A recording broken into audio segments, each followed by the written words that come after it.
Hello! In this video I will show you how to install Chat GPT Widget on Samsung Galaxy A56.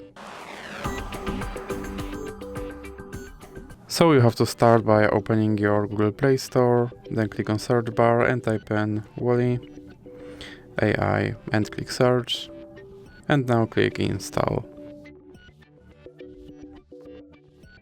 Now click open, then click on this button to skip introduction and click not now. Now click open permissions and click here to allow this app to appear on top, and now you can go back and click start. And as you can see right here there is my Chat GPT widget, and I can open him and I can tell him to do something.